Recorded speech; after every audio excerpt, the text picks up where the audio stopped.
William Tyndale is remembered today as a man who went against the wishes of many Catholics during the 16th century, which resulted in his brutal death and execution. He was voted as the 26th greatest Briton ever in 2002 for his work in translating the Word of God and Jesus into English, which granted the Bible to the people of England in a more accessible way.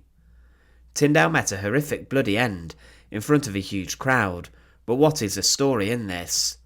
Join us today as we look at the brutal execution of William Tyndale, and remember to support our channel. Please make sure to subscribe. William Tyndale was born in 1494 in a small village in Gloucestershire, and his family went under the name Hitchens, and William used this name also during his life. His family were related to wealthy landowners and merchants, and Tyndale was educated at Lady Berkeley's grammar school near Stroud, and during his time at university he studied theology. Tyndale began a degree at Magdalen Hall at Oxford University in 1506, and he became a subdeacon before becoming a Master of Arts 9 years later. He was seen as a pious man who lived a clean life, and he was allowed to study theology, and he did not like the fact his course did not look at Scripture, and he wrote, "They had ordained that no man shall look upon the Scripture until he be nosebleed in heathen learning 8 or 9 years, and armed with false principles." He was gifted in speaking different languages and was fluent in many, and he also went to the University of Cambridge later. He became a chaplain to the home of Sir John Walsh, and also a tutor to his children, but he began to shock many people with his opinions that he had, and he was even asked to discuss his beliefs. He was accused of heresy, and he proclaimed, "I defy the Pope and all his laws, and if God spares my life, ere many years, I will cause the boy that driveth the plough to know more of the Scripture than thou dost." He became criticised, but also Tyndale attacked the access to the Scripture in the Bible that the people of England had. They did not really know the truth of the Bible, as the everyday people did not know Latin and were taught through priests. Tyndale believed that he could bring the Bible to the people, and to bring it in the language that they could use. Tyndale then moved to London in 1523, and he wanted to be able to translate the Bible into English.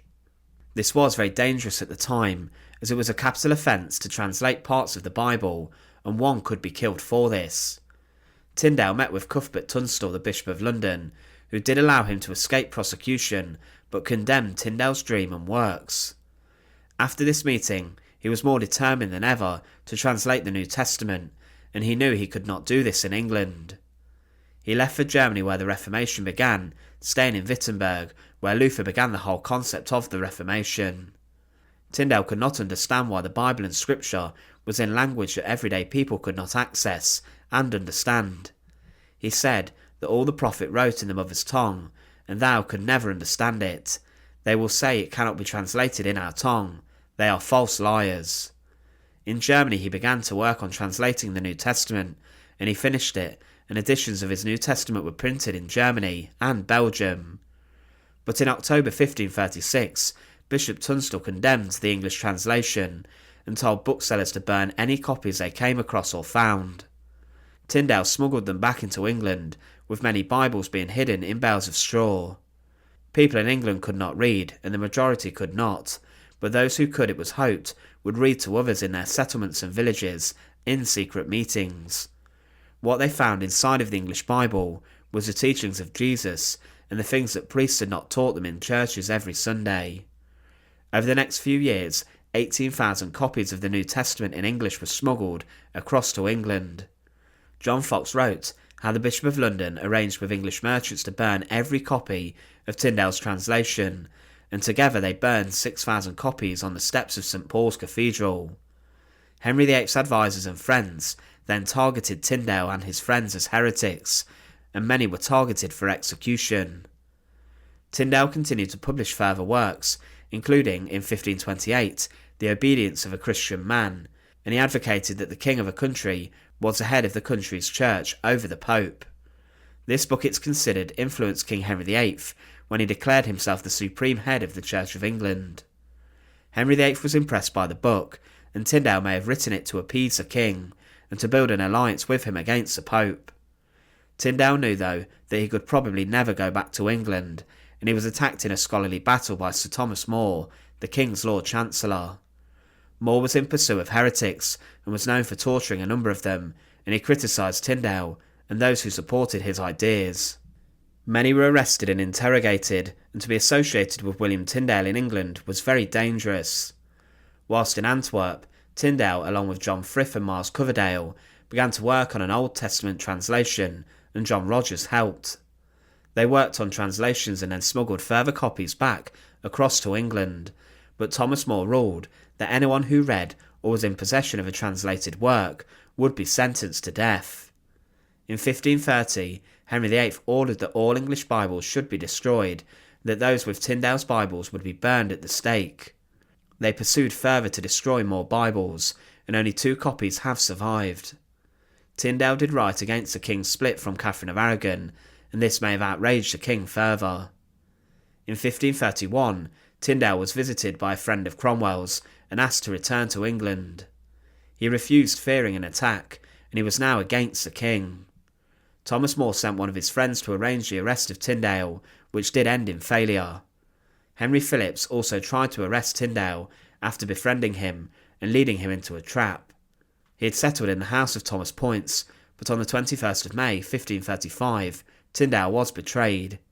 He was taken to Pierre du Fif, and he had all of his property confiscated, including his works, books and papers. His work on the Old Testament was kept by Rogers, but Tyndale was then taken to Vilvoorde Castle, near to Brussels. He was kept in a damp and smelly dungeon inside the castle, and it was very cold in that cell. He was kept in the dark with 16 monks. The man he was arrested by, Pierre du Fif, had gained a reputation as a skilled heretic hunter, and he kept much of the confiscated property of those that he handed over. Tyndale was seen as a great catch for him, as he had a brilliant reputation across the country. He was tried by 17 commissioners, and his trial was led by 3 chief accusers, and it was overseen by Europe's most notorious heretic hunter. Tyndale tried to defend himself, but ultimately he was sentenced to death for heresy. It was said he was not to be burned alive, but instead was to be strangled first until dead, and then burned in front of a crowd.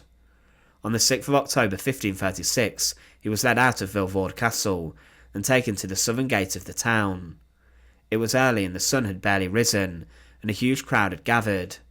He was deemed one of Europe's greatest heretics, and a circle of stakes enclosed the place of his execution, and in the centre was a large pillar of wood or a stake. On top was a strong chain which hung from it, and it was threaded through a hole in the post. Doctors also arrived at the execution, and Tyndale was secured to the post. He was asked to recant but refused to do so, and he stared at the crowd. His execution was prepared, and he had been tied to the post, and the noose and chain was then placed around his neck. He was then choked to death in front of a huge crowd by the executioner, struggling in panic. His final words were, "Lord, open the King of England's eyes," and it took a short while for him to die, as the air was choked out of him. After, his body was burned in front of the public, as was traditional for heretics, to prevent any relics from being collected. Like many famous artists, Tyndale's legacy and value was celebrated after his death. Within the next 3 years he was seen as a religious reformer, and the Bible in England he had translated was accepted. Key members of Henry VIII's court advocated Tyndale's Bible and promoted it, and Cranmer approved the works and presented it to the king to secure its royal authority. Henry agreed to this, and in England every parish had to purchase Tyndale's English Bible, and they were then told to display it. He today is celebrated as a scholar, and his work opened up the Bible for millions of people, despite his bloody execution in Europe. Thanks for watching. To support our channel, please make sure to subscribe, and once again, thank you so much for watching.